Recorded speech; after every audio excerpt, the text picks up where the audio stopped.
would throw the ball to the other direction and never saw Tilley break open right down the middle. You're talking about Green down the middle, huh? Yes. Lomax is now 7 out of 13. Rogers and Brazil were covering Tilley. And with 2:03 left in the half, Cleveland's going to get the ball in very good shape. As Birdsong punts from about the 5 for the 5th time today he's punting. And Clarence Weathers waits at his 45. High snap, good job, good kick. Pretty good coverage by Griffin. Weathers took it back at the 28. Griffin's knocked down. Look at that return. Very good return by Weathers. And for the Cardinals, Jane Novacek turned it back inside, number 85. And Minifield, number 31, got a good block downfield. It was very close to being a clip, but he got by with it. And the Cleveland Browns have good field position. And talking about good kickers, Birdsong is an excellent kicker, too. 61-yard kick that time.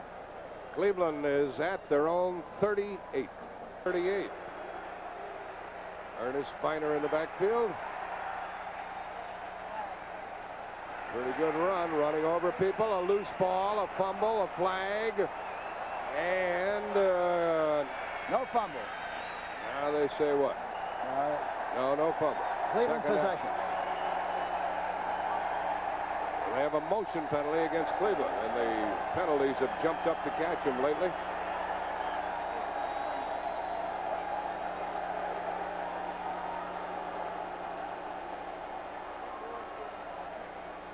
Get a good look at Mark Duda in the picture. He's out of Maryland. Missed quite a bit of last year. 280-pound defensive tackle. Here's the referee. Illegal motion, number 81 and 84, both moving, still first down. They had Holt moving and Glenn Young moving. You know, first and 15. Penalties, Jack. Cleveland's got 10 for 70 yards so far. St. Louis only has 2 for 10 yards. The ball at the 33. Holt, the tight end, on the right side. Newsome to the left.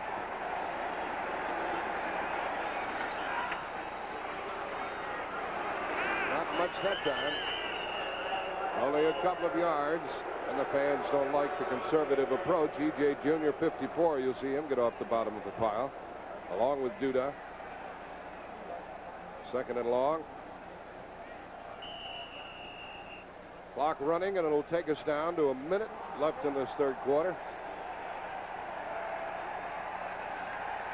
They had Adams one-on-one on Washington on the right side with nobody in the hole, meaning the safety man was way over favoring the other side of the field.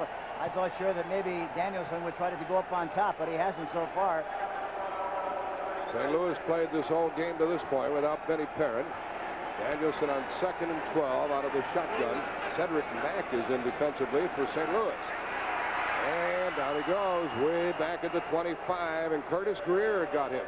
We showed you that figure earlier. He had 14 sacks last year. That's the third time for Danielson today. Curtis Greer and also Lois Grooms that time, number 78, was also involved in a good pass rush. They mark it at the Cleveland 28, so they're going backwards. Here we see it.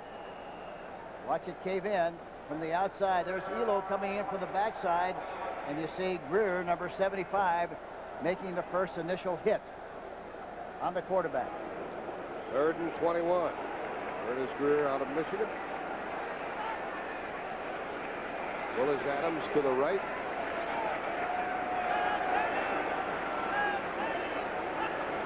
And the rookie Fred Banks to the left. Over the middle, and a good comeback catch. No, incomplete, they say. Incomplete. And did they throw a flag? No. Harry Holt that time had to reach back for the ball. It looked like he might have caught it. Lois Grooms at that time, number 78, again got good pressure on Danielson. 1 second left in the quarter. The clock is stopped on the incomplete pass. So Cleveland will punt, and the period will come to a close with a snap of the ball. Look at the great punting day by Jeff Gossett. In his 5th year out of Eastern Illinois. There's Stump Mitchell. 10-3, St. Louis leading Cleveland. They've been ahead throughout. Nice snap. Shanked it a little off to the right. And it goes out of bounds. A very short kick, and now the Cardinals will get it in good shape at their 38-yard line. The end of the third quarter with a score 10-3 in favor of St. Louis. We now pause for Tommy Bettis, the defensive coordinator, who was a defensive coordinator last year, or the work of the defensive backs, I should say, for the St. Louis Cardinals. He was our defensive backfield coach when we won the Super Bowl at Kansas City, and alongside is Tom Pratt, who works for the defensive line, and he was also our defensive coach at Kansas City. First down pass by Lomax. Dumps it off right through the hands of Earl Farrell. I mean, right through his hands. Hands were upside down that time, Jack. Yes, We're upside down. So Lomax avoided the rush. Threw it perfectly. Cousineau was covering on Farrell, but he would have had a substantial gain. Incomplete. Here's the score for you as we look at Hannafin. Look at there. Look at there. You told me that, Hank. I told you I picked Houston to win the game. 19-16, fourth quarter, Houston over Miami. They haven't won it yet, but they're going to be a good team. They're going to have to be beckoned with, I'll tell you. Warren Moon is a terrific quarterback. To the right is Roy Green. To the left is Tilley. Wide receivers have been out of business for the most part for St. Louis. Well, they ought to go up on top here when they get bump and run. Here's the draw play and no gain, 3rd and 10. Let's check on some other football around as Reggie Camp made that tackle. Minnesota's caught the 49ers who scored in the first quarter. In the third quarter, 7-all.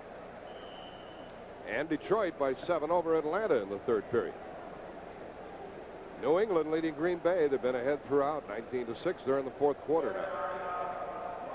And the Giants still have a shutout going after being undefeated in preseason, 21-0, fourth quarter over the Eagles. And Pittsburgh handily over Indianapolis in the fourth quarter, 31-3. Kansas City pounding New Orleans, leading by 30 in the third quarter. 3rd and 10 for the Cardinals. 3 wide receivers, shotgun formation. Time for Lomax, and threw it high. Cedric Mack. And it go through his hands with Frank Minifield covering him. I think they assume, Jack, that Roy Green is being covered, and he was open that time again. Was he? Yes, he was. I think they have to stay with him, and I think they have to throw the ball to Roy Green more, especially they've been bump and run a couple of times, and I think anytime they're in bump and run, meaning they're in man-for-man coverage, automatically I'd cancel everything and throw the ball up the field and try to get the big play. There's Birdsong punting. Clarence Weathers back to get it at his 25. This has turned out to be a punting game. 10-3 St. Louis here at the outset of the fourth quarter. And another dandy by Birdsong. And good coverage. Oh! And the tackle right at the 20-yard line by Cedric Mack, who plays 3 ways: special teams, offense, and defense. Are there any flags? Birdsong really got a great drop that time. Good level drop and got it up in the air good. 46-yard kick. No flags, and the ball is at the Cleveland 20-yard line. St. Louis ahead by the score of 10-3. We now pause. San Jose. Danielson, a wide open first down throw across the 20. Willis Adams in front of Lionel Washington. And the success of the play was based on the fact that he came back for the ball. Watch, Adams comes off the ball, number 80. He drives back Washington. Washington turns to the inside. He comes back for the ball. Washington tries to recover and close the gap, but gets there too late. 1st and 10 Cleveland. 13-yard pickup. We've had 12 punts in this game, 6 by each team. Penalties have hurt the Browns, 10 of them. Cardinals have been penalized only twice. Very good run again. Kevin Mack, this strip, ran into the arms of Freddie Joe Nunn and Curtis Greer, but a good gain. Again, they're staying with the scheme and staying with the plan. They're doing very good work, just running right at the defense of the St. Louis Cardinals. Pickup of 6. We have 12:50 left in the game. St. Louis led at the half, 7-3, did the only scoring in the third quarter. It's 10-3.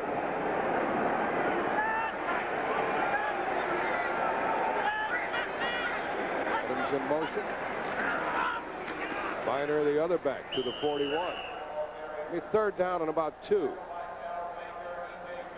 Bubba Baker, number 60, Duda there. E.J. Jr., the linebacker, 54.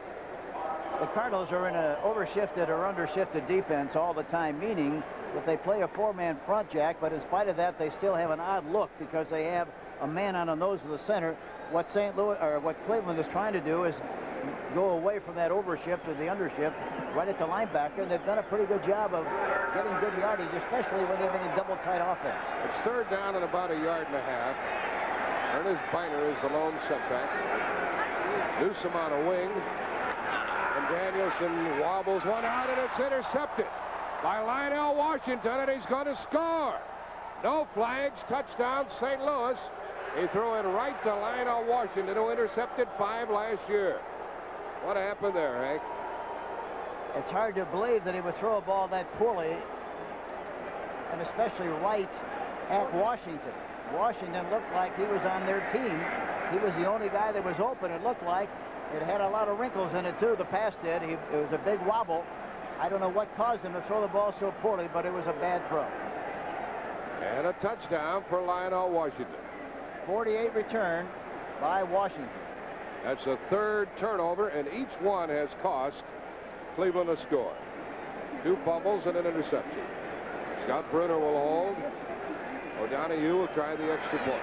And 11:43 left in the game. And this is the kind of spot the Browns didn't want to get caught up in.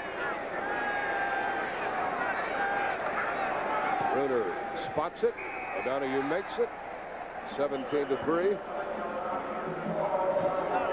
A touchdown run by Lionel Washington after the third Cleveland turnover. On the extra point by Neil O'Donoghue. He had to kick it twice. They penalized St. Louis, but he got it through from 5 yards further. There was a blitz on that last play, wasn't there? Yeah, Leonard Smith, number 45, was blitzing on the play, and they were trying to throw the ball to Harry Holt, number 81, but E.J. Jr. was in the area where he threw the ball along with Washington. He had no chance whatsoever to make the play unless one of those two people had a heart attack trying to make the coverage on Harry Holt, and as a result, Washington makes the interception. He was really the only guy that was open on the play, and he runs the distance for the touchdown, and now it is 17-3. Earlier, St. Louis kicked the extra point, but they had lined up offside. They were penalized, and O'Donoghue kicked it through. So the Cardinals have scored in every quarter except the second period. Cleveland got their 3 points in the second quarter, and O'Donoghue will kick it off. It's clouding up now. We may have some rain, and I'll bet it's a relief for the players that it isn't as hot as it was. We had a report that it was 104 degrees down on the field. Back to get it for the Browns is Clarence Weathers. And those electric fans cooling off a couple of the defensive players, Golick and Hairston.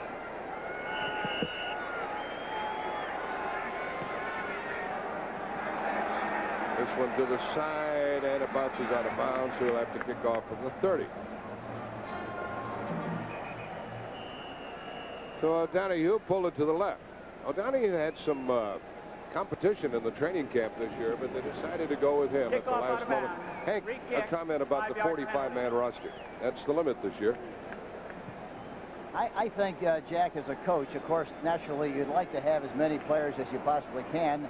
Not so much for the game itself, but because you need them for rehearsal purposes in practices. But, you know, I always felt that you can't worry about things that you can't control. You got to play with 45. Everybody in the league has to play with 45, and that's just what you got to do. And you got to make the best of it, because it really doesn't do any good to squeak about it, because it's still going to be 45. Look what happened with the 3 Cleveland turnovers. A fumble and a touchdown by Anderson, a fumble and a field goal by O'Donoghue, an interception and a touchdown by Lionel Washington. And, you know, you have to give the St. Louis Cardinals a lot of credit. They haven't been flashy. They haven't been flamboyant at all here this afternoon like they normally are. They're just playing a good, solid, steady game, not making any mistakes, waiting for the young team to make the mistakes. They have made 3, and as a result, they're leading this contest 17-3. And the big thing is, with all the bad starts they've had in the last 5 years under Jim Hannafin, they want to win the game. That's the only thing that really matters. And here is the kick from the 30, and Weathers takes it on the 11, 25, and out of bounds, stopping the clock with 11:29. And here's the interception and the touchdown. Now 45, Smith is blitzing on the play. You see him on the outside. He throws the ball. They cave in the pocket. But look at Holt as the receiver. But look at E.J. Jr. is right there. Washington is right in front. There's no way in the world that he could possibly get that ball to Harry Holt. He doesn't. He gets it to Washington, and he changes the scoreboard and gets 6 points on the board. Cleveland at their own 27-yard line. No turnovers by St. Louis. And only 2 penalties against St. Louis.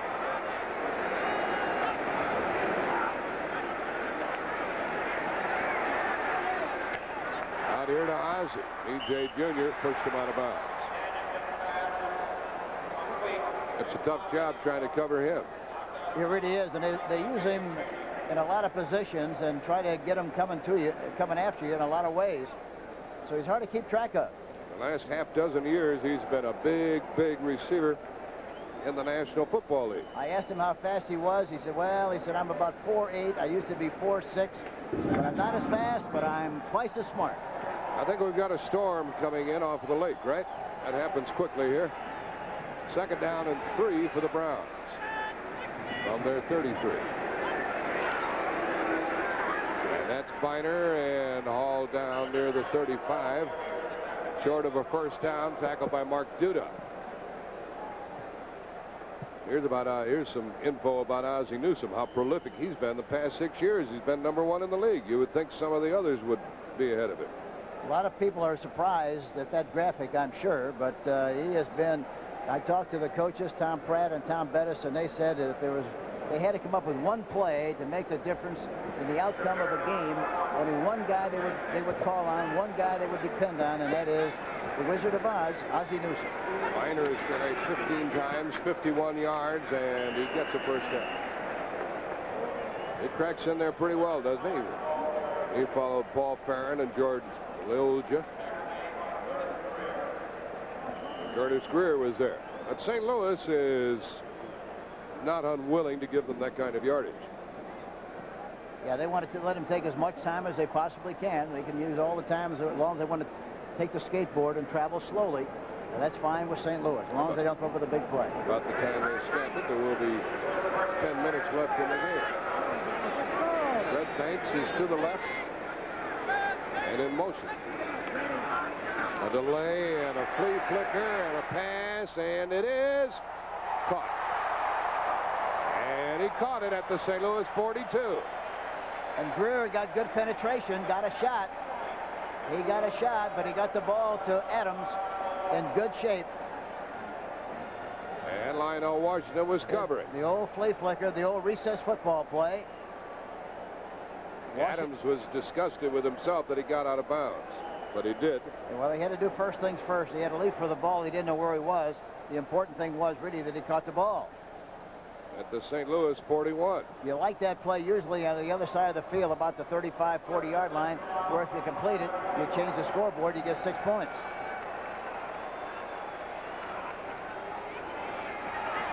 He airs it out, and the rookie is there, but it's incomplete with Wayne Smith covering. And Danielson with a wry smile. It looked like it went right through the hands of Fred Banks out of Liberty Baptist. And they say this kid hasn't played much big-time football, of course. But he's caught a ball. A lot of balls the very same way. It looks like it might have even been deflected. Wayne Smith might have deflected the ball. It's hard to tell, but I think he touched it. Danielson is 12 out of 19, 132 yards, 1 intercepted. And it's cooling off nicely here, and some rain is headed for the lakefront. 2nd and 10.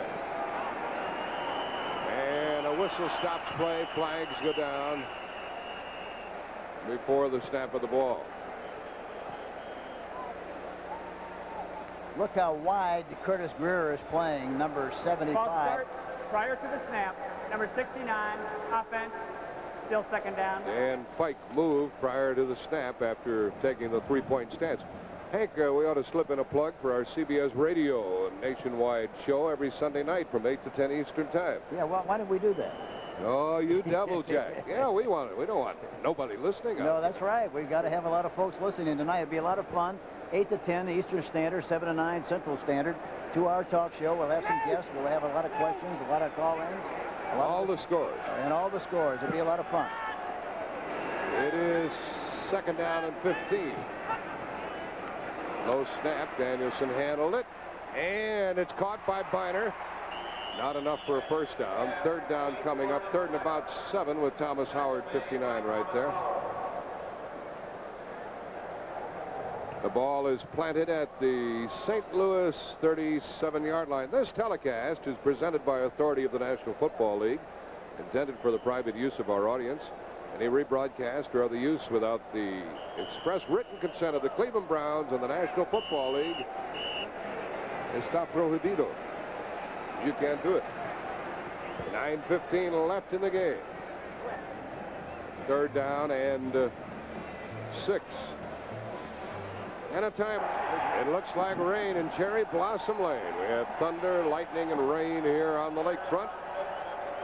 Cleveland Browns have the ball. 3rd down and 6 from the St. Louis 37. St. Louis on top 17-3. And coming back for it, a flag has been thrown as Fred Banks, the rookie, came after the ball. Wayne Smith covering. I think he gave him a little shove before the ball got there.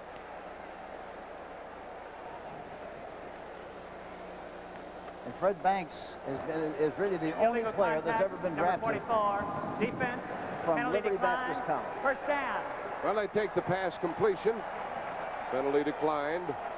First down at the St. Louis 28-yard line.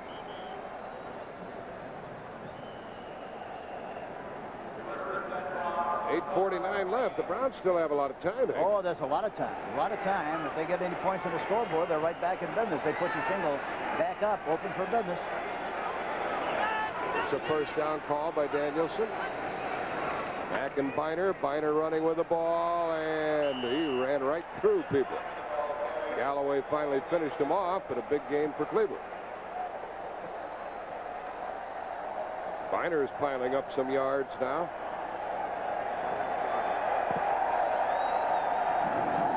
Young, the rookie safety, was blitzing on the play. And watch Kevin Mack. Number 43 coming. Yeah, look at the block he gets to the outside. He's up there good and high and knocks him off course. But a very good block by Kevin Mack, number 34. Bahr has rushed 17 times, 59 yards, got 6 that time. Running room for Danielson. He'll get a first down and go out of bounds. The fans want a late hit, but there wasn't any by Lionel Washington. 8 minutes left. Here is the hit. It was a 3-2 delivery, and Reggie Patterson, who was on the mound, was obviously very nervous. The previous 2 pitches delivered to Pete Rose bounced squarely off home plate, and there it is. Hit number 4,191. Moments before Pete thwacked that hit into right field, he had a smile on his face. He loves those 3-2 deliveries. The 23-year pursuit of Pete Rose is now even up with Ty Cobb, the Georgia Peach. An exciting moment at Wrigley Field in Chicago. Built in 1914, it was a park Ty Cobb knew. 55 left. That's Kevin Mack's first touchdown in the National Football League. They were in bump and run that time, Jack, and the flanker ran the corner off. No force there whatsoever. Watch it now. Watch. He goes around the outside. And a good block there by number 74, Farron. He goes to the outside. There's no corner. There's no support there. And he twinkle toes right into the end zone for the touchdown. We've seen that before when the defensive back turns his back on the play, right? Yeah, he turned and ran. He had to. He man-for-man coverage, and he just ran right down the field behind him. Matt Bahr with a very important extra point. It's good. And if the Cardinals think that they have this game won, they'd better think again. It's raining like heck. We have 7:55 left. That last touchdown turned the crowd on. 63,323 to paid attendance. The difference in the game, the interception and the touchdown by Lionel Washington. 7:55 left. Matt Bahr will kick it off in a driving rainstorm. anything can happen, Hank. You could see an onside kick. You could see anything. Well, they're not going to try it, but they're not gonna it's that kind of game now. Yeah, you're right. They're one play away from being right back in the game. They're surely not going to try an onside kick. They're going to try to get it down there and force the St. Louis Cardinals to make some kind of a mistake and turn it over or kick it back to them with good field position. There's Stump Mitchell back waiting for the kick. Hank, once again, we saw a running quarterback turn the tide in this game, did we? You're right. Line drive kick, and Mitchell's going to down it in the end zone. It goes out of the end zone. It'll come out to the 20-yard line.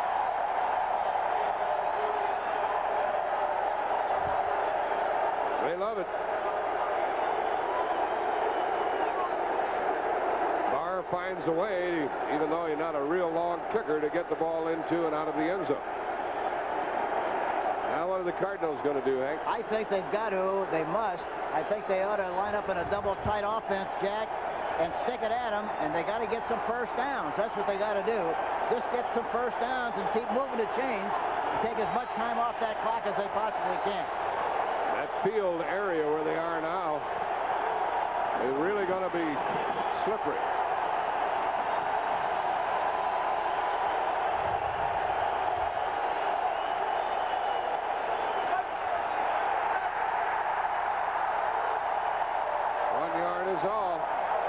What a fine game Eddie Johnson, the linebacker, 51, has played. And along with him was Bob Golick and others. 1 yard for O.J. I mentioned, he played at University of Louisville, played with my son, young Stu. And Stu always talked about what a fine player he was. And talking to him yesterday, he really takes a lot of pride in the fact that they've got great linebackers, and he's one of the great ones. 2nd and 9 from the St. Louis 21.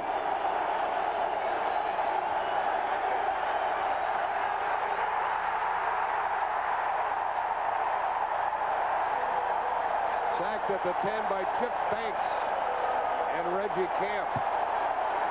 And now the Browns are going to get the ball in great shape. That's the third time Lomax has been sacked. And that was a bad time for him to get sacked because, as I mentioned, they got to take as much time off that clock, and they got to move the chains and get the ball up the field. They went backwards. They put it in reverse to the rear march that time and got there in trouble. They're at their 13-yard line. That's where the contact was first made. 6:50 left. Clock running. 6 defensive backs. St. Louis has to come out to the 30 for a first down. And they got to be careful they don't make a mistake here and give it to them with an interception. Lomax dumps it off, incomplete. Now for an NFL Today update, let's go to Brent Musburger in New York. Jack, there it is. One of the great moments in sports. A close friend of yours, Pete Rose, has just tied the legendary Ty Cobb in Chicago's Wrigley Field. He goes 2 for 3 against Reggie Patterson. In his next at-bat, he can break the all-time hit record. Let's go back now to Jack Buck in Cleveland. So Rose may do it yet today. Birdsong's in the end zone. Awaiting a snap. I was half thinking about a safety here, Hank. A little early for that. 6.5 left in the game. Yeah, I think it is. Wouldn't be too bad a play, though, would it? No, it would be a consideration. With the weather like it is, it would be a consideration. The weather is extreme. Now the scoreboard clock, which is the official clock, is out of joint. 17-10, St. Louis leading. Cardinals faced with 4th and 17. The line of scrimmage is their 13. They'll be punting from the end zone. You know, safety wouldn't really be a bad play. No, it really wouldn't be, Jack, because I tell you what happens. The field goal will still not win the game for you. And you'd get out of the soup and kick it from the 40-yard line, 35, and they'd have a long way to go in this bad weather. It would be, the way this rain is coming down right now, I would strongly consider giving them a safety. I really would. The last time I had on my sheet of paper here is 6:32 left in the game, and just then the clock went out. Each team has punted 6 times, and this field is becoming a quagmire, particularly around the baseball portion with a skinned infield. The referee, Jerry Seaman, telling Jim Hannafin what's going on, and And the field judge will keep track of the time. He might get electrocuted when he turns the microphone on. He's telling both benches, Schottenheimer and Hannafin, the Irishman and the Dutchman, what's what. 6.5. Now they've got it back up on the board. Schottenheimer said it's fine. Okay.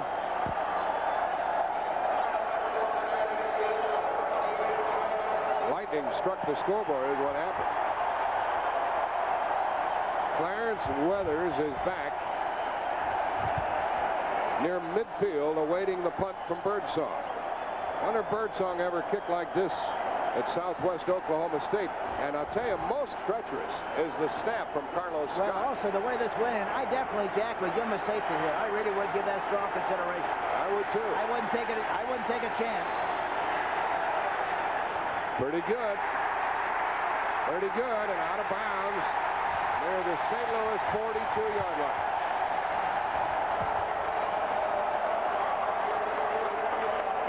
Okay, folks, we've got a humdinger, right? 30-yard punt. Not bad. No, in that situation, you just hope that he gets it up in the air. It's a good punt under the circumstances. We'll take a little break here. Cleveland will go to work from the St. Louis 42. Look what we're dealing with here. Sudden rainstorm off of Lake Erie has made it a swimming pool around the baseball portion. They had a lot of turf here, but now we start to see standing water even where the grass is. Look at Hannafin. All of his hairspray is gone. It's gone. And we have 6:22 left in the game. And if it keeps raining like it is, he might be gone. He might float right out of the stadium, Jack. Look at all the water on that infield. With 11:43 left in the game, St. Louis took a 17-3 lead. Now it's 17-10. And I still think, Hank, that safety would not have been a bad idea a moment ago. No, it really wouldn't have been. But anyway, we'll see what happens. It was a thought. The other thing is, this is the best starting position as far as field position that the Cleveland Browns have had all afternoon, starting from the plus 43. They've got the crowd going for them. Here comes Adams in motion. And here's Danielson rolling. And dropping it off. Incomplete. Incomplete. Tough to catch now to Harry Holt, the tight end. Covered by E.J. Jr. 6:16 left. That was an unusual call and a daring call. And a good call, really, because it really crossed up the defense of the St. Louis Cardinals. He just didn't catch the ball. Had he caught it, it'd have been very close to a first down. Now the rain is lessening somewhat, and it's brightening up somewhat. But it's still bad. 2nd and 10.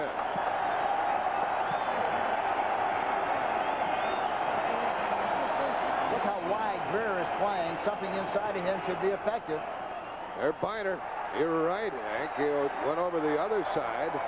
And Charlie Baker made the tackle on Biner, making it 3rd down. But they're still playing, both ends are playing very wide, so you should be able to smash inside of them and go straight ahead. You sure don't want to go sideways with the field the way it is. You want to hit straight ahead, and they're inviting them to do that because how wide the defensive ends are. We have 3rd down and 4 coming up. Browns trying to move in for the tying touchdown. You know, the clock didn't move at all on that last play. So now they recognize that and they stop play. There was 6:16 before the snap of the ball after the incomplete pass. Glenn Young and Willis Adams are in there as the wide receivers. Curtis Greer goes to the sideline to talk to Floyd Peters as to how they're going to play defense in these conditions. And I wonder if it's dry back in New York. Into the game now is Reggie Langhorne, the rookie out of Elizabeth City State, and is a wide receiver for Adams.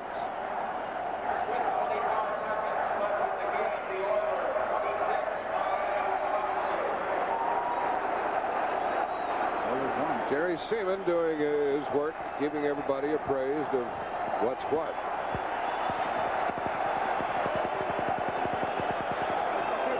Of course, they have to try to keep a dry football in the game. The rain is letting up considerably. Mr. Seaman's getting his work in, isn't he? Yes, he is. And, of course, now you're in a situation, Jack, you got 2 downs to make 5 yards. You're going to decide you're going to run the ball and hope that you get a good chunk on 3rd down. And if you have to, you go for it on 4th down. Or you make a decision whether you're going to throw the ball on this situation. You got 1 shot. You know, it's really tough, Hank, in a football game when you have to score a touchdown. Scoring points is one thing. Scoring a touchdown is another, right? The score of the game is 5:52. The time of the game will be kept on the field by the line judge since the stadium clock is inactive. Okay, 5:52 left. That clock is wrong. 5:52 left in the game, and the official will keep it on the field, like they do in high school.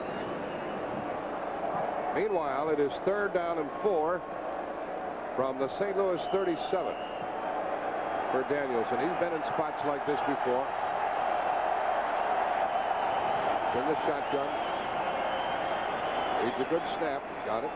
They do run it. Hand off to Bahr. He's going to get nothing. Big hit by Junior, and then good balance by the runner, and he makes it a 4th down and 3 play. 4th and 3. Bahr got something out of nothing, didn't he? He surely did. 4th and 3. But I didn't think they'd throw the ball. I thought they'd try to run it some way, and they did from the spread formation. 4th and 1, actually. Oh, yeah, he made more than... Yeah, he put it down on the 35-yard line. It's 4th and a yard and a half. We'll call it 2. And this might be the game right here. All right, now they see if they run it to the right side. They got their 2 best people, Ozzie Newsome and Cody Rison on the right side. See if they run right. Or will they throw it? They're going to throw it or bootleg it. 1st down. Out of bounds inside the 20. Bumped out by Leonard Smith. The ball at the St. Louis 18. Now they need a touchdown to tie. A play comes in from the bench, delivered by Langhorne. Well, we got a lot of finals for you coming up here in a moment. We'll give you some of these other scores. We have some shockers for you.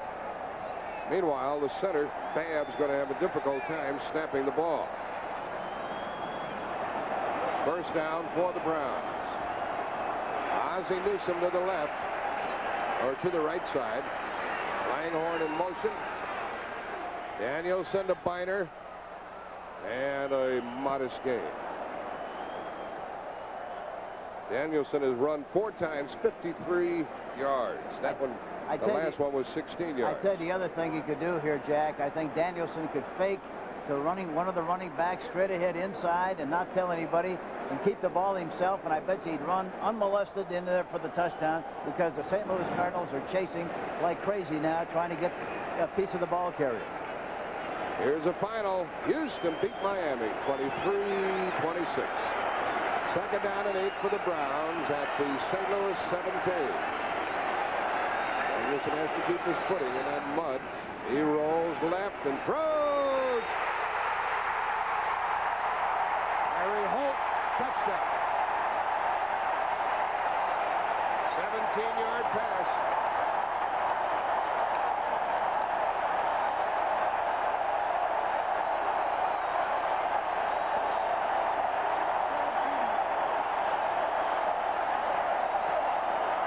He rolled away from E.J. Jr.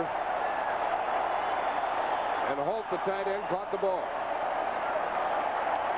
And he maneuvered just well enough inside to get rid of the football, and really did a super job, talking about Gary Danielson and, of course, Harry Holt. It will not be easy. It will not be automatic for Bahr to kick this extra point in the mud. But he did, and we're tied.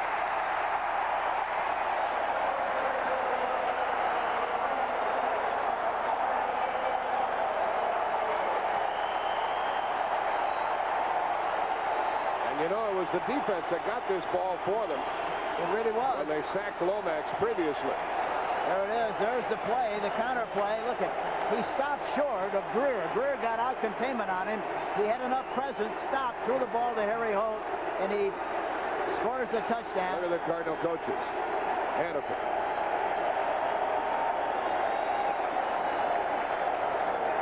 And Schottenheimer on the other side of the field. cool, man. That's what you're supposed to do, right, Marty? That's what you're supposed to do. That's the way it was drawn up on the board, he says. Danielson has rushed 4 times, 53 yards. Passed for 15 out of 23, 167 yards.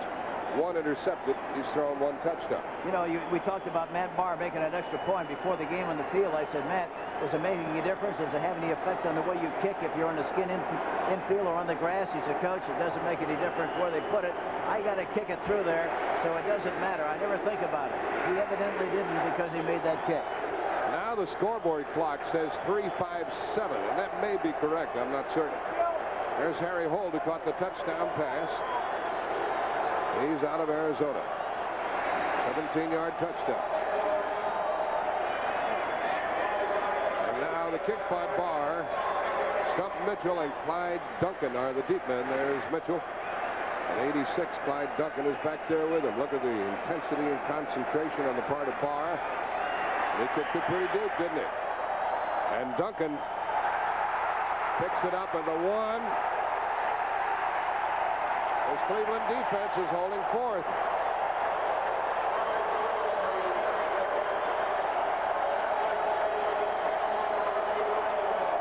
Glenn Young, wide receiver, got down and tripped him up right at the 10-yard line. St. Louis has got to move the ball. They must do that, and they got a lot of time. 3:48. Lomax is 0 for 6 on the last 6 shots. He starts at his own 10-yard line.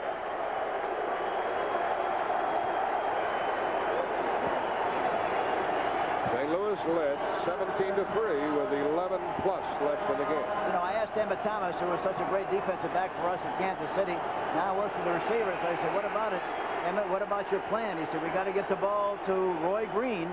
We got to get it to him. Well, they haven't gotten it to him so far in this game, and it's a lot closer than a lot of people thought it would be.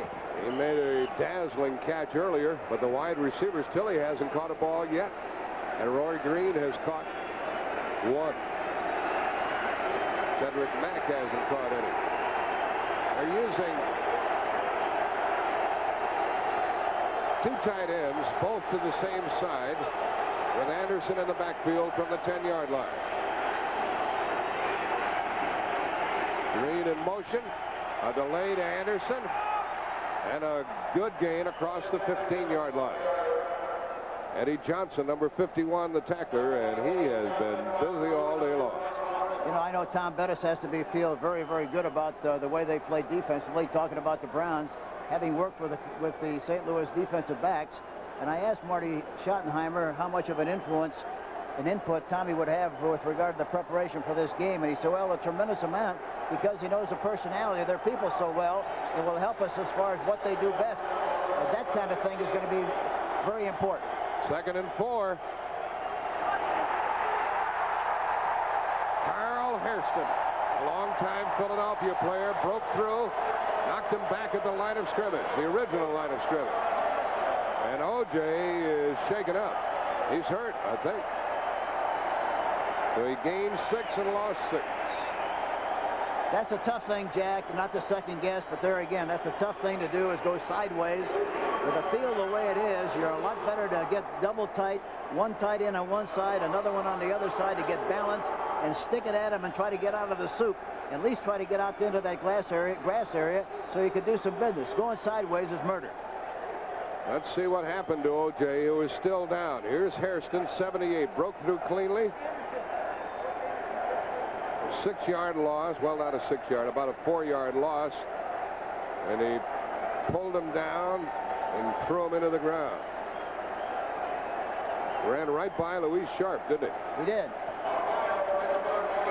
Roy Green has caught 2 passes today for 57 yards. Anderson has rushed 16 times for 51 yards. We have 2:55 left, and it's 3rd and 8, St. Louis.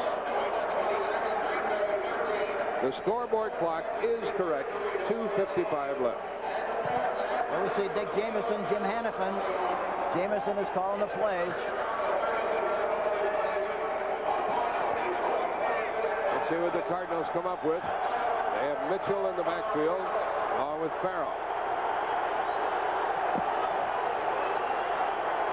of the shotgun.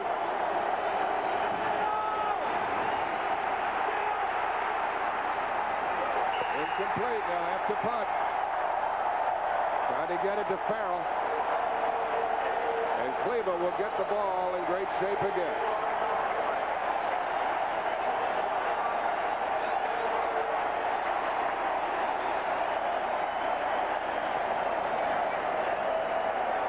Minifield was covering on Earl Farrell.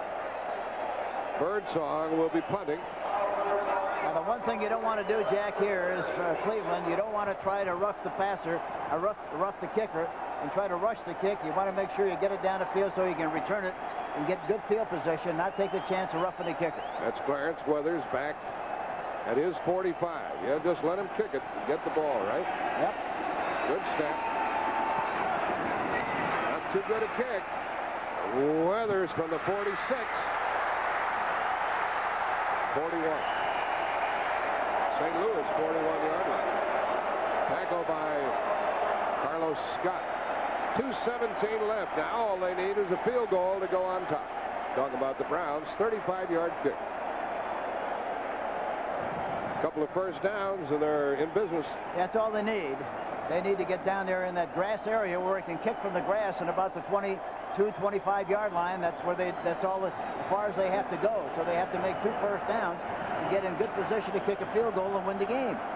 Trying to come back from a 17-3 deficit. The Browns have tied it 17-all. Chance to win it with 2:17 left. Danielson has been terrific in the second half. Let's see if they run over the left guard here this time, or left tackle straight ahead, or maybe over the right guard because that's where the holes are. Adams in motion. Biner with the ball, and what a good hit was made by Lonnie Young, the rookie, 43 out of Michigan State. No gain. Bad play, Jack. Here again, you're going sideways. The best thing they've done all afternoon is go straight ahead, and in a crucial situation, they try to go sideways. That takes us to the 2-minute warning. When we resume, the ball will be at the St. Louis 40, 2nd and 10 for the Browns. We're tied 17-all. Jack, you know, last year, we talked about this earlier, but last year the Cleveland Browns had a chance to win 9 of the 11 games they lost in the last 2 minutes and lost 9 games.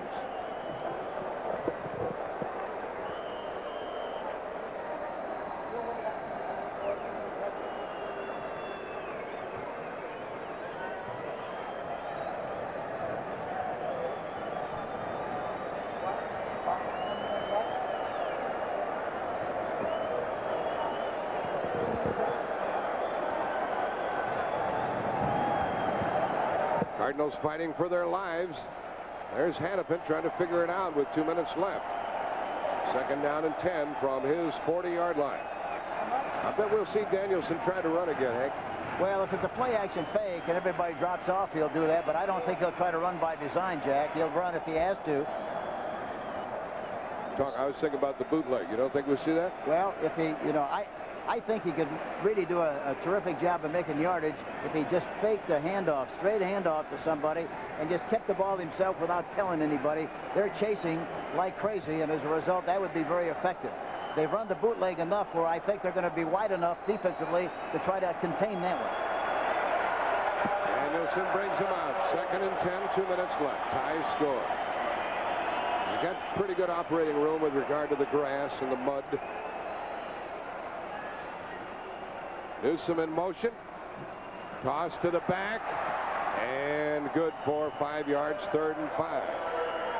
It was Kevin Mack. Gary. He's pretty fresh. He hasn't lugged the ball that often today. 3rd down and 5.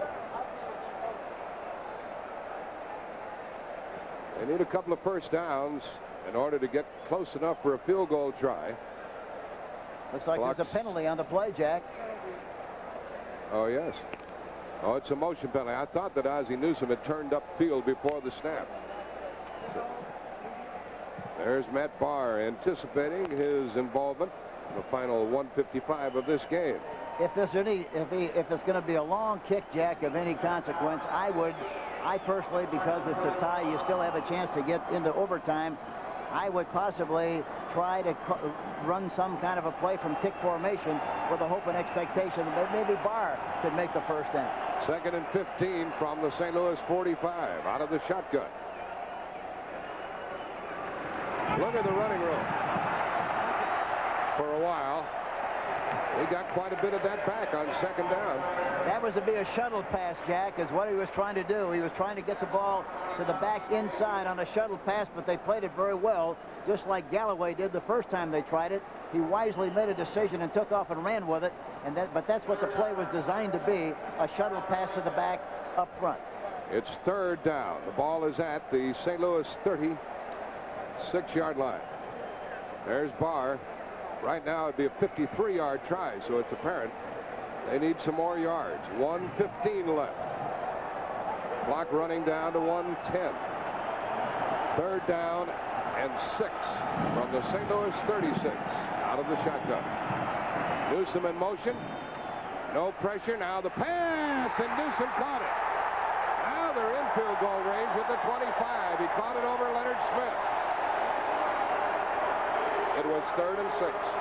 And Smith had him covered very well. He just made a fantastic play. You talk about a big play.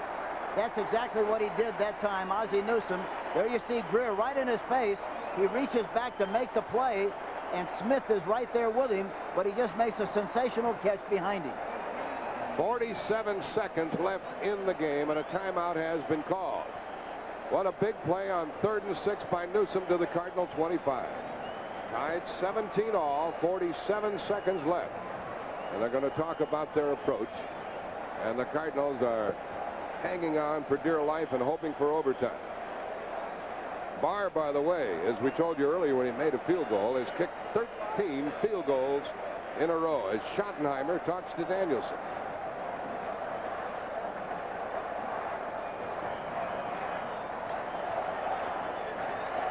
There's the other quarterback, Bernie Kosar. Chris Bahr has the helmet on, number 9. There he is.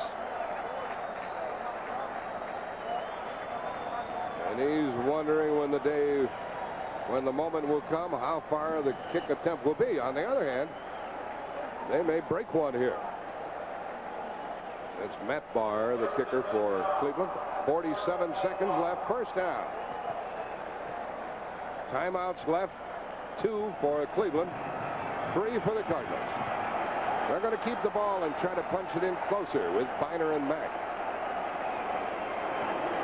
And that's a fake to Bahr, and a screen back to Newsome. It's wide open. Touchdown.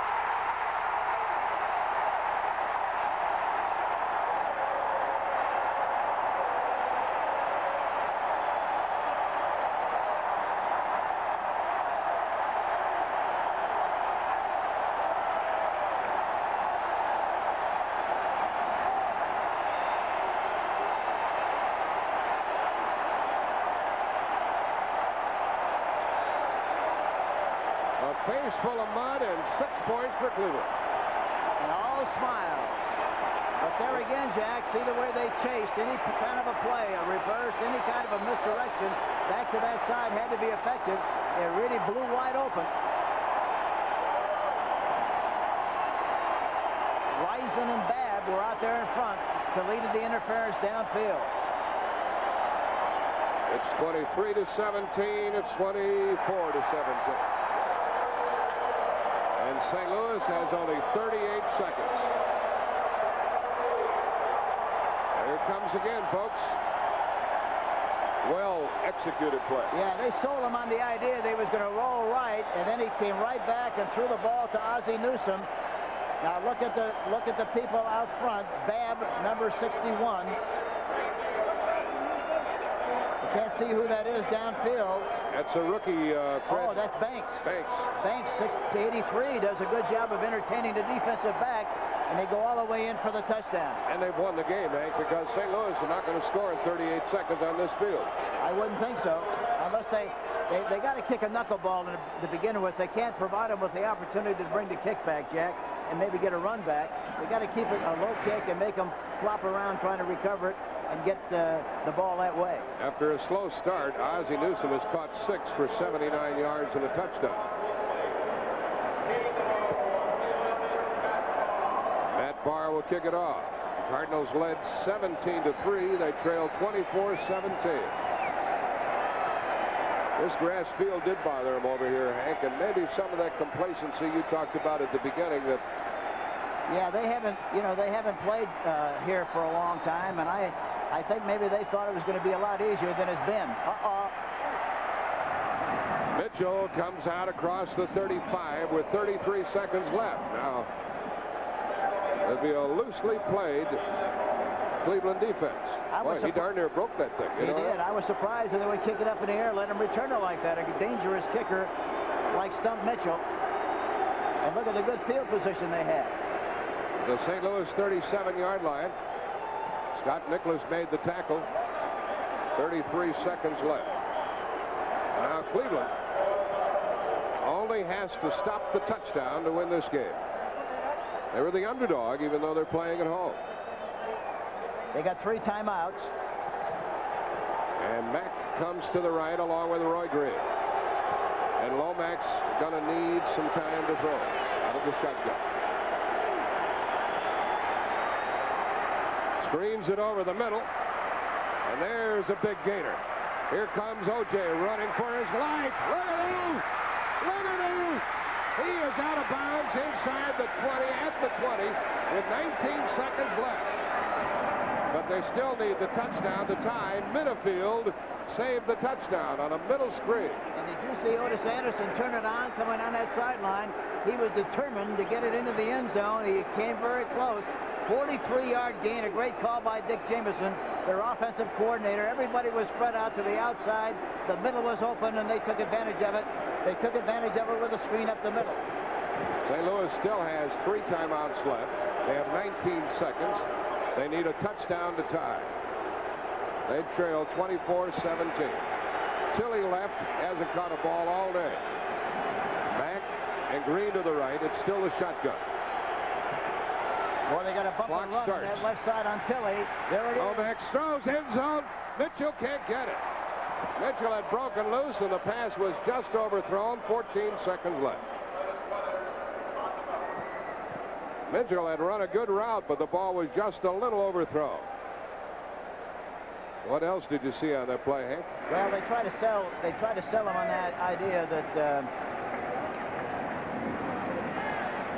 they were going to throw in front of the defensive back, and it really looked like it would have been a good play to throw the ball really to Pat Tilley. Of course, Tilley was, I thought it looked like he was going to be wide open on Dixon. He runs a pattern to the inside and every stop, and Dixon ran off of it.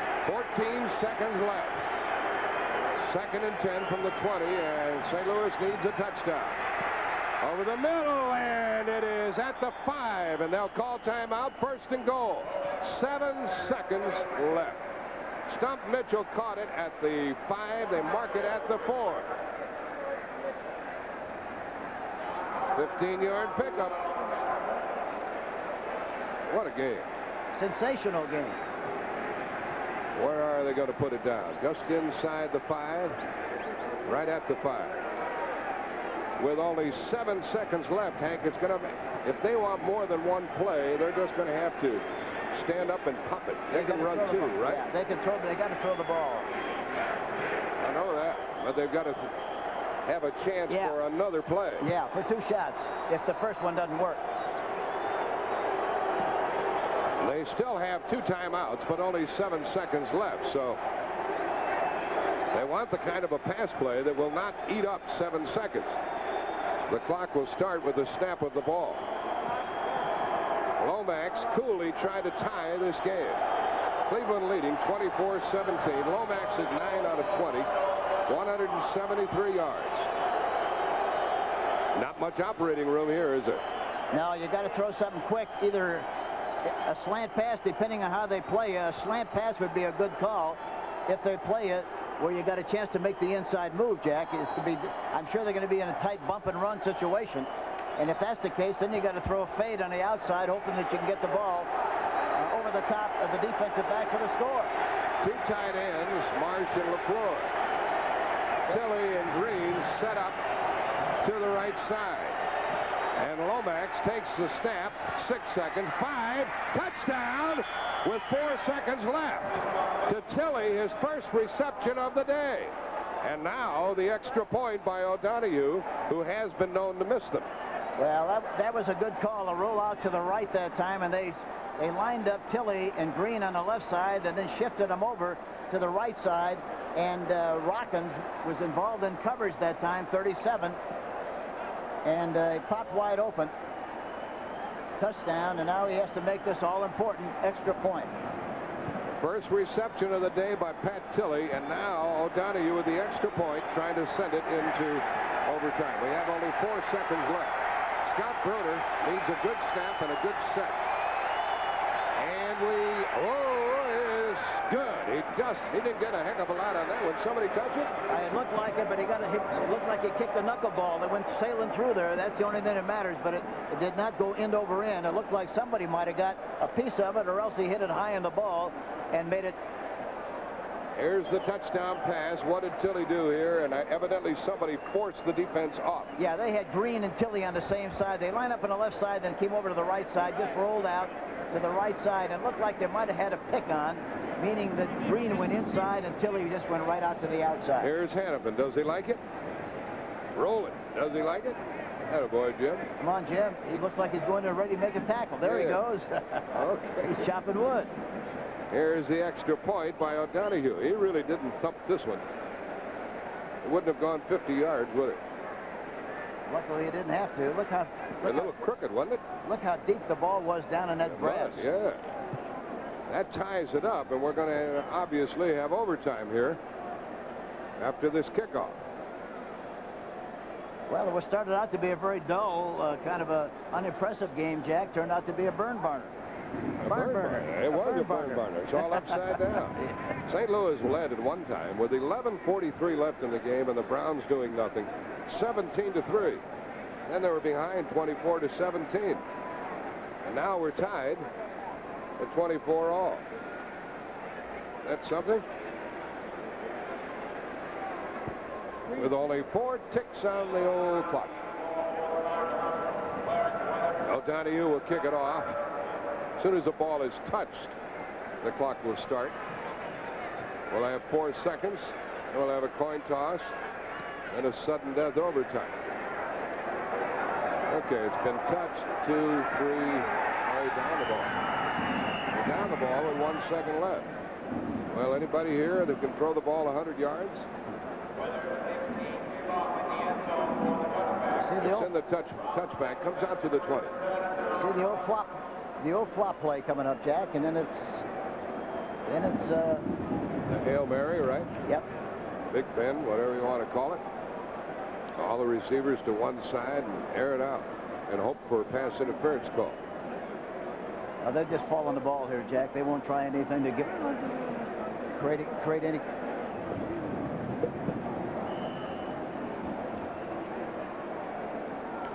Weathers on that previous kickoff touched it. And then, yeah, it was a touchback. It was a good call. The impetus of the ball took it into the end zone. That's the end of the regulation time, folks, at 24 all.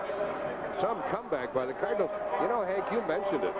You're surprised that they kicked the ball deep and allowed Mitchell to run the ball back to the St. Louis 37-yard line. Yeah, I thought that was really a bad judgment on their part. They should have just kicked the knuckleball to make sure they didn't have a chance for a return. Realistically speaking, the only way they had a chance to get back into the game was to get good field position with a kickoff return or run it back with a kickoff return. And he got one of the very best in the business with Stump Mitchell. I thought that and they let him do it. And they just let him do it. And twice he had squibbed the ball. 3 times he'd squibbed the ball into and twice out of the end zone. You're right.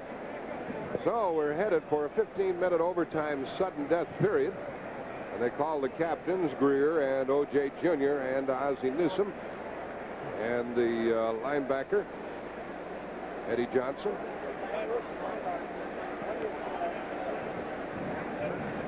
Let's listen. See who's going to get the ball in this all-important first possession.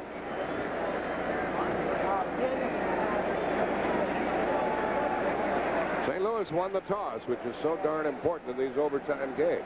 Of course, important if you do something with the ball.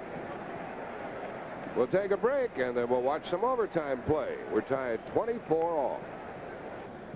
Well, we're going to start overtime.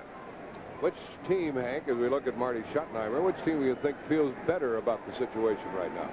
Oh, I'm sure Cleveland does. I think that the fact that they could play as well and come back like they did, they have to feel, I think the motivation is in their favor. I think that St. Louis has to be disappointed in the fact that they almost lost the football game and had to come back to tie it like they have. So I really think the edge is to Cleveland from a mental standpoint. 12 in your picture was Scott Bruner, the backup quarterback to Neil Lomax. And there's Jim Hannafin. We have tennis coming up next here on CBS. It's the finals in the men's division, Linda McEnroe. This is supposed to be a 5-minute breathing period for the players. Now the referee says, let's get going.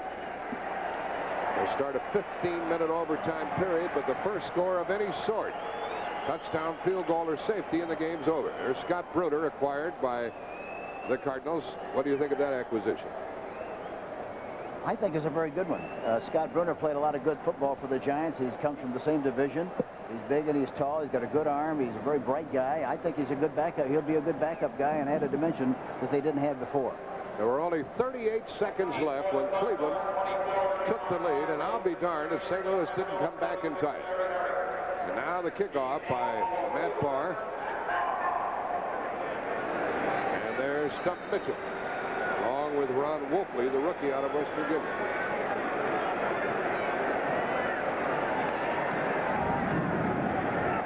The rain has stopped. We had some rain. We got a little bit of everything, come to think of it. And here again, Jack, I would not kick the ball deep unless they felt they could kick it into the end zone. I would kick a knuckleball to make sure they don't get a good return. Matt Bahr awaits the signal from the referee, Jerry Seaman, who's still over to the sideline. And Perry Harrington, number 36, he's no slouch either. He's got good speed. He can run. Here's some finals. Detroit by 1 over Atlanta, 28-27. And New England held on and beat Green Bay 26-20. Giants still undefeated. Win their first game after going through the preseason without a loss, 21-0 over the Eagles. And look at there, the Super Bowl champs lost to Minnesota 28-21. Bud Grant brought some tricks out of the North Woods with him. And the Bears, a playoff team, by 10 over Tampa Bay, 38-28. Pittsburgh, a big winner, 45-3 over Indianapolis. Here we go into overtime. That ball is taken by one of the upbacks, Wolfley. He's across the 30 to the 35 to the 37, giving St. Louis good operating position. Now for an NFL Today report, let's go to Brent Musburger in New York. Well, Jack, here's one of the tricks that Bud Grant brought out of the North Woods. Time running out on Joe Montana. He'll heave it toward the end zone. Rufus Best with an interception. And Jack and Hank, would you believe that on opening Sunday, both San Francisco and Miami are upset? Back to you in Cleveland. So the two Super Bowl teams were knocked off today. The ball at the St. Louis 36. And what they have to do here, they got to get 3 first downs, Jack, to get it in kicking position. Whatever they get beyond that is a bonus, but that's what their mentality has to be. To get 3 first downs or get the ball down to that 35-yard area to get a shot at the field goal. The next game for Cleveland will be a Monday night game here a week from tomorrow against Pittsburgh. St. Louis is back home against Cincinnati next week. Only one of them will have a victory. Lomax gives to O.J. And he is near the 40. Got 4 yards at the most. Rather conservative start, huh? It is, especially with Green being one-on-one on their left cornerback, Minifield. I still think that they have to take a chance. I don't think Minifield can cover. I don't think he can cover Roy Green, especially when they're in close bump and run coverage. They were in that coverage last time, and I'm surprised they don't take a chance to go up on top and get get a big play. Camp and Cousineau made that tackle early on. The Browns lost Clay Matthews, their linebacker, and Al Gross, their safety man. 2nd and 6. Now they're going to double the receivers. They got a double zone. 4-man rush. Lomax rolling, running, throwing, caught by O.J. He's going to get a first down and more. Across midfield, inside the 45, down near the 42. Big play because of the scrambling of Lomax. And the other thing is, he knew exactly where everybody was. See, they double covered. He wanted to go to Green. The time to go to Green was on the play before when he had man-for-man coverage. But they double covered Green there. You see, he's looking downfield. Then he looks down to the other side. Now he sees the guy he faked the ball to is wide open, Ottis Anderson. He dumps the ball off. And it's Pat Tilley downfield trying to get a block on Minifield. But he does a good job of running. To the Cleveland 43, and Anderson goes out. That means a little lightning bug. Stump Mitchell is in it. Marsh is on a wing. Green to the left, Tilley right. Here comes Mitchell, and somebody stood him up. He got through. Stump went to the 40. Bob Golick was a tackler. No wonder it stopped so quickly. Boy, he slid off that block in good shape and made a good tackle. Now along the sideline, Neil O'Donoghue is doing some strolling, wondering, thinking. Golick in the middle is number 79. 2nd down and 7. Tilley left, Green left. Another running play. Mitchell almost shook loose. He's down to the 35. And it's going to be 3rd and about 3 with Golick, another tackle. Was that a trap, Hank? It looked like it was. Yeah, it looked like it was. The ball to the Cleveland 35. At this point, it would be a 52-yard field goal try. There's O'Donoghue. His longest last year was 49 yards. Let's see what they do. Green right, Tilley left. Still under center. Farrell in the backfield with Mitchell. Green in motion. Lomax to throw, drops it off to Farrell, and he's out of bounds, and he has a first down. So Lomax is picking them apart now to the 27. Minifield covering Farrell, who missed a couple earlier. They were very concerned about trying to cover Green that time, who ran a delay pattern across the field, and they were very concerned about him. As I mentioned, Lomax wisely throws the ball out into the flat. Farrell is wide open, and Minifield finally knocks him out of bounds. And now we would have a 44-yard field goal. So it's a little different. There's the Browns coach, Marty Schottenheimer. Boy, you know, sometimes it really doesn't seem fair when they have that coin toss and one team or the other goes down and scores without the other team even having a chance. They'll give it to Mitchell. He wants to hang on to the ball. He really got popped. He's down to the 25-yard line. Boy, the middle looked like it was going to be wide open. I don't know who closed it, but somebody did, and they stuffed the play. It looked like Eddie Johnson again, number 51. What a good play he has made. He knocked Mitchell away from some of his equipment. The ball is resting on the Cleveland 25. Now it would be a 42-yard field goal try for a win. So the Cardinals will try to get closer, and they have 2nd down and 8. Everything they throw, they wanted to be very safe. Cleveland has turned the ball over 3 times today. There's O'Donoghue with his pulse racing. And St. Louis has not turned the ball over at all. We have a timeout on the field as they tend to Eddie Matthews, and Neil Lomax goes to the sideline talking to Hannafin and Dick Jamieson. So we'll take a break. 2nd and 8, St. Louis at the 25 of Cleveland. We're tied at the Cleveland 25. Here in overtime, tied 24 all. Lomax to stuff Mitchell. Outside, inside, got 5. And we have a 3rd down coming up, and now it would be a 37-yard field goal try. Tom Cousineau made the tackle. They're getting a good surge from the left side. Louis Sharp came off the ball in good shape that time. They got a good drive block, and the tight end, Doug Marsh, got a good block. Right, and Doug Marsh also did a number on the linebacker. And, of course, Stump Mitchell just looked for the crease and took advantage of it and burst through there in good shape. On 3rd down and 3, Cleveland beefs up their defense. It's about actually 2.5 yards for a first down. So failing to make it here, they'd have O'Donoghue kick. The ball's at the 20. Almost a fumble. Broken play, and Lomax rolled close to a first down. You know, they darn near fumbled that handoff from the center, the snap. They did. That certainly did. It looked like Lomax was in a hurry to try to get the ball to the ball carrier, potential ball carrier. In the process, almost fumbled it.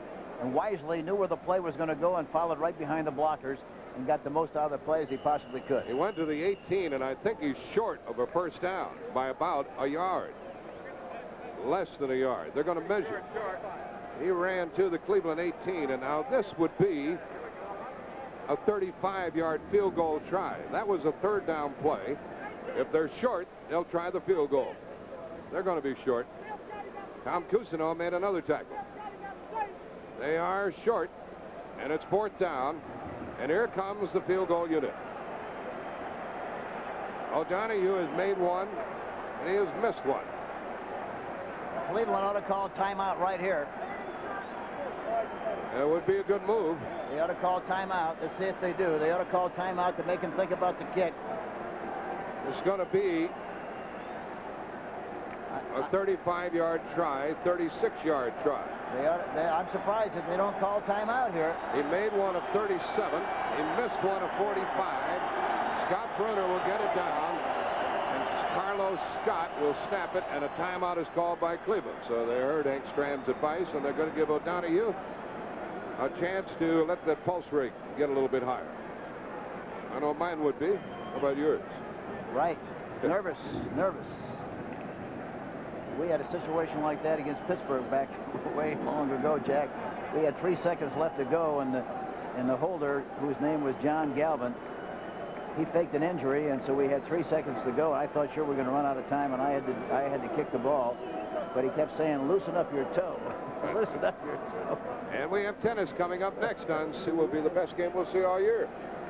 It's certainly a great one, and it's going to be good for both teams, especially if he makes this field goal. Talking about the St. Louis Cardinals, it looked like really they didn't play like they're capable of playing, I don't think, as far as their exciting brand of play is concerned. If he misses it, my Hannafin is not going to be Irish anymore. O'Donoghue kicking it. It is a 36-yard try with Scott Bruner holding as St. Louis tries to win it here in overtime. Let's watch the snap. It's good. Bruner gets it down. And it is a win for St. Louis on a 36-yard field goal by O'Donoghue. The final score, 27-24. What an effort, Hank, by the Cleveland Browns. Your heart really goes out to it. It really was a great effort. They played like they wanted to play. They made some mistakes that were costly, but they hung in there throughout the game and fought gallantly. It was a terrific game for them, and, of course, a tremendous first-game win for the St. Louis Cardinals. The Cardinals play Cincinnati at home next week, and a week from tomorrow night, the Browns will entertain the Steelers, who won big today. And we're going to have a replay of that kick, and everything seemed to go right. The snap was a little inside. Bruner got it down right through the middle. Now we'll look at the happy Irishman over there. That was quite a drive after winning the coin toss, and really sometimes it doesn't seem fair, Hank. You toss the coin, and here Cleveland in overtime, and they never saw the ball. Here's the kick again. I was watching. He's trying to steer it through there. He didn't have to. It was right down the middle. Okay. And he walks away. Nothing to it. He says nothing to it. Nothing to it. 27-24. There's Schottenheimer as the ball split the uprights. Well, he kind of knew it was going to happen, so he's got to go back to the drawing board, back to work. Huh? Some are happy, some are sad. It was a whale of a football game if you didn't care who won. In overtime, St. Louis by 3. Well, we hope you've enjoyed our reporting. I don't know that it's helping him today because he's not picking up his wide receiver as fast as he should. He's taking too much time in there because he's waiting and waiting and waiting, and it just doesn't seem as if he's just not sharp today. He just hasn't thrown well. What's interesting is they tend to Dennis Smith in the end zone, and he seems to be indicating he's okay. We have had an injury-free football game, which is a rarity. The players have come in good shape. This is the first time that any trainers have been on the field all day. Is Dennis Smith, who, by the way, played for John Robinson at USC, has to gingerly walk off on the far side. I saw them talking before the game. It was kind of fun to see Johnny Robinson's reaction to him when he came up and said, "Hi, Coach, how you doing?" Right. Old coach. New coach is Dan Reeves. As you see John Robinson on the far side, Dan Reeves today is wearing a tie for the first time in his coaching career. I think that goes with the fact that he is now a vice president as well as a head coach. Well, I thought he wore one when he played for Dallas. No, that was on the Tom field? Landry, wasn't it? Dan Reeves now vice president. He says, well, now I can get fired from 2 jobs. 3rd and 6 at the 24. Both teams thoroughly ineffective today on 3rd down conversions. Ellard in motion. Looking for Ellard, and broken up nicely by Tony Lilly, the second-year defensive back from Florida. Well, you said broken up nicely. Tony Lilly should have intercepted that play, but there is a flag down on the field here. We're going to have to wait for a second to see what our referees decide. Offside Broncos. Ouch, that's going to make it 3rd down and about maybe 1 yard to go. Now for an update. Let's go to Bob Costas at NFL 85.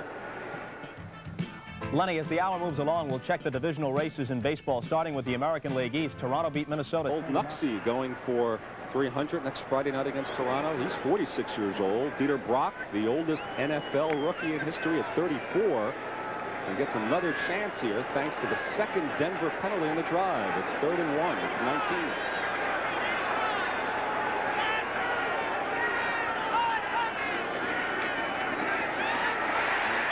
White gets it earlier on a 3rd and 1 in tight. Dieter Brock on a quarterback sneak was stopped. Then White was stopped on the goal line stand. This time he makes it. He made it, but he didn't make it by much, sir. Well, here come the chains. Well, I think he made it because I watched the referee.